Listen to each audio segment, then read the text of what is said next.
प्यारे बच्चों, मैं Rajveer Singh elementary school headmaster government middle school Siwach ज़िला भिवानी। आज के इस वीडियो में बच्चों हम पढ़ेंगे कक्षा 8 के पाठ बल और दाब का दूसरा भाग। पहले भाग हमने पढ़ लिया था जिसमें बल कितने प्रकार के होते हैं। अब हम उन बलों को विस्तार से पढ़ेंगे। आइए पाठ के दूसरे भाग को शुरू करते हैं। सबसे पहले बच्चों हम पढ़ेंगे संपर्क बल के बारे में।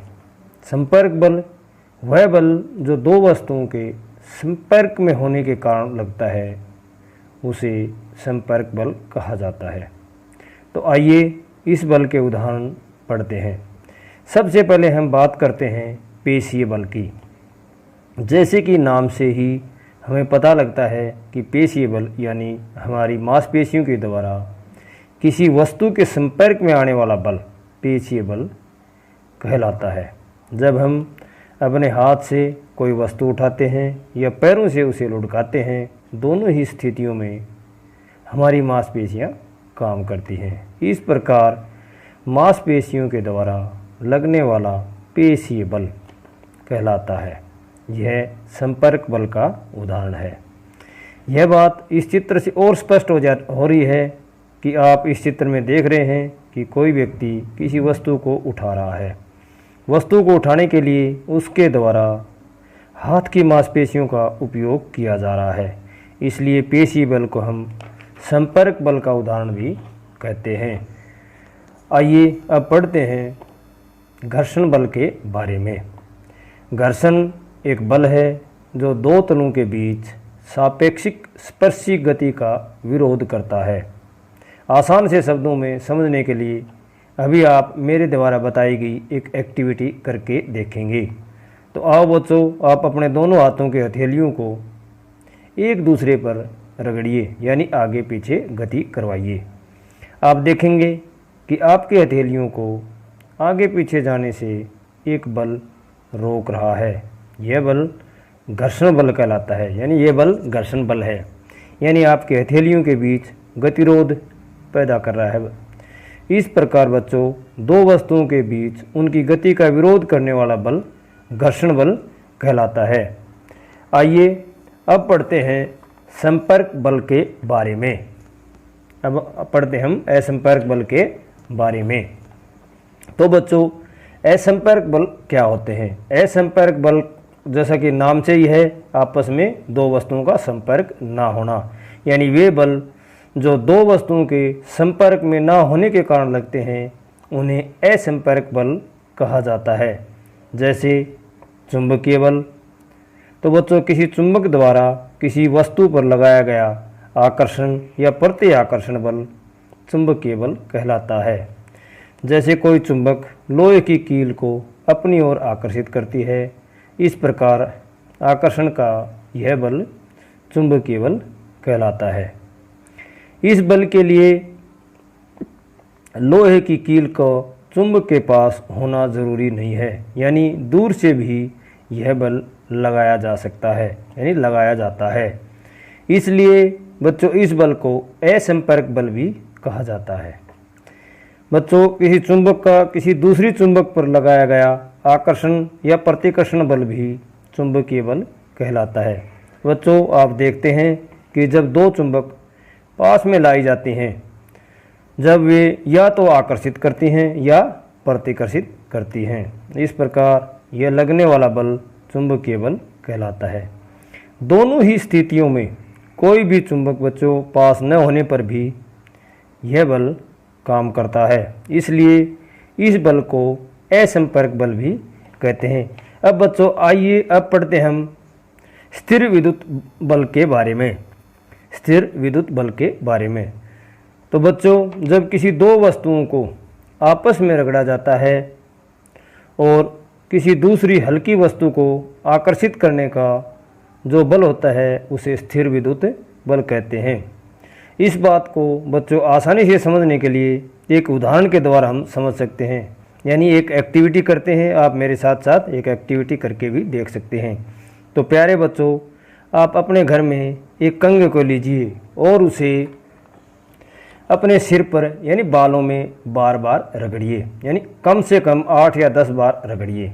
अब आप कागज़ के बिल्कुल छोटे छोटे टुकड़े, बिल्कुल ही बारीक से टुकड़े कीजिए और कंघे को बालों में रगड़ने के पश्चात इन टुकड़ों को कंघे से उठाने का प्रयास कीजिए। बच्चों, आप क्या देखेंगे कि कुछ कागज़ के टुकड़े कंघे के साथ चिपक जाते हैं। ऐसी स्थिति में लगने वाले बल स्थिर विद्युत बल कहलाता है।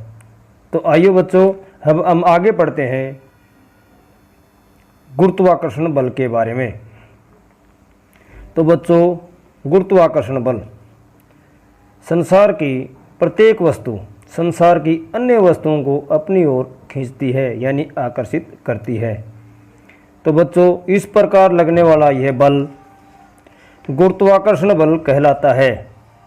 किसी भी दो पदार्थ वस्तु या कणों के बीच आकर्षण बल को गुरुत्वाकर्षण बल कहा जाता है।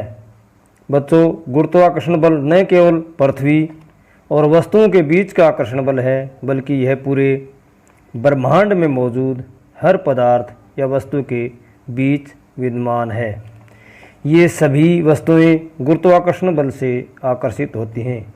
अब बच्चों, आइए अब पढ़ते हैं दाब के बारे में। तो बच्चों, दाब किसी सतह के इकाई क्षेत्रफल पर लगने वाले बल लंबवत बल को दाब कहा जाता है। दाब की बच्चों इकाई है न्यूटन प्रति वर्ग मीटर। तो दाब की इकाई क्या है बच्चों? न्यूटन प्रति वर्ग मीटर। दाब की और भी कई प्रचलित इकाइयाँ हैं। दाब बच्चों एक अदिश राशि है, यानी दाब के अंदर सिर्फ परिमाण होता है, दिशा नहीं होती। बच्चों, जिन वस्तुओं में परिमाण और दिशा दोनों हों वे सदिश राशियाँ कहलाती हैं, और जिन राशियों में दिशा न हो, केवल परिमाण हो, वो अदिश राशियाँ कहलाती हैं। बच्चों, कोई आपसे पूछे कि दाब कैसी राशि है, तो आप क्या कहेंगे? आप कहेंगे कि दाब अदिश राशि है। क्यों है? क्योंकि इसमें केवल परिमाण है, दिशा नहीं। इसलिए बच्चों, कोई पूछे दाब की इकाई क्या है, तो आप कहेंगे न्यूटन प्रति वर्ग मीटर। अब पढ़ते हैं बच्चों, दाब और बल के बीच में क्या संबंध होता है। तो बच्चों, दाब और बल के बीच में एक संबंध होता है, जिसे आप एक सूत्र से समझ सकते हैं, यानी फार्मूले से समझ सकते हैं। अब आप देखो, ध्यान से देखो, दाब बराबर क्या होता है? बल और बटे क्षेत्रफल, यानी दाब बराबर बल बटे क्षेत्रफल। यहाँ से आपको क्या समझ आता है बच्चों? कि दाब और बल एक दूसरे के समानुपाती हैं, तथा दाब और क्षेत्रफल क्या है? एक दूसरे के विलोमानुपाती हैं। अब समानुपाती और विलोमानुपाती की इस बात को बच्चों और अच्छी प्रकार से समझते हैं। यदि किसी वस्तु पर बल लगाया जाए तो क्या होगा बच्चों? दाब बढ़ेगा। यह बात समानुपाती है, यानी दोनों चीज़ें एक साथ बढ़ती हैं तथा एक साथ ही घटती हैं। यदि आप बल बढ़ाओगे तो दाब बढ़ेगा, और बच्चों यदि आप बल घटाओगे तो दाब भी घटेगा। अब बात करते हैं क्षेत्रफल की। क्षेत्रफल दाब का विलोमानुपाती है, यानी उल्टा है, विलोमानुपाती। इसका मतलब है क्षेत्रफल अधिक होगा तो दाब कम लगेगा, और यदि क्षेत्रफल बच्चों कम होगा तो दाब अधिक लगेगा। इस बात को आप और आसानी से समझने के लिए एक उदाहरण लेते हैं। आपने देखा होगा कि आपके स्कूल के बैग का कमर पर टांगने का जो हिस्सा होता है वो मोटा होता है। ये इसलिए मोटा होता है कि क्षेत्रफल ज़्यादा होने से क्या हो जाए? दाब कम, यानी आपके कंधों पर दाब कम लगे। एक उदाहरण लेते हैं। आप देखते हैं कि कुछ चक्कू या कुछ नुकीली चीज़, ऐसी चीज़ें जो नुकीली हैं, वहाँ हमें ज़्यादा दाब की ज़रूरत होती है और उनका क्षेत्रफल कम होता है। तो बच्चों, दाब ज़्यादा लगता है। तो आइए अब हम आगे पढ़ते हैं द्रवों और गैसों द्वारा लगाया गया दाब के बारे में। तो बच्चों, आपको यहाँ दो चित्र दिखाई दे रहे हैं। पहले चित्र में तथा दूसरे चित्र में आप फर्क को देखिए, बड़े ध्यान से इनके फर्क को देखिए।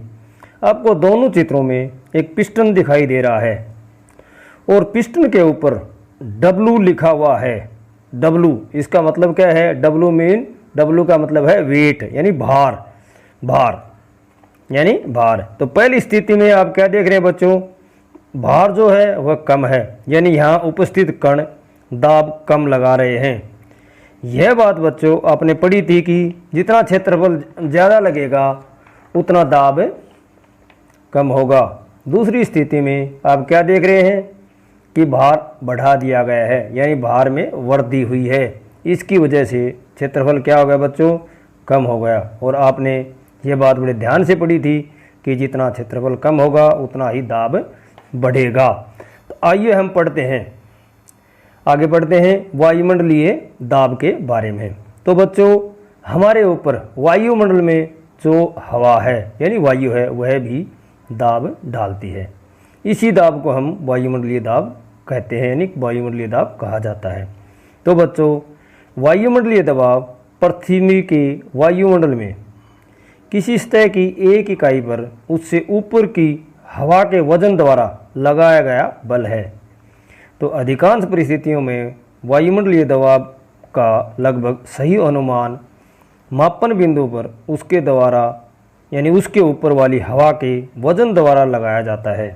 तो बच्चों आज के इस वीडियो में आपने बल और दाब के बारे में पढ़ा। वीडियो देखने के लिए धन्यवाद। Thank you.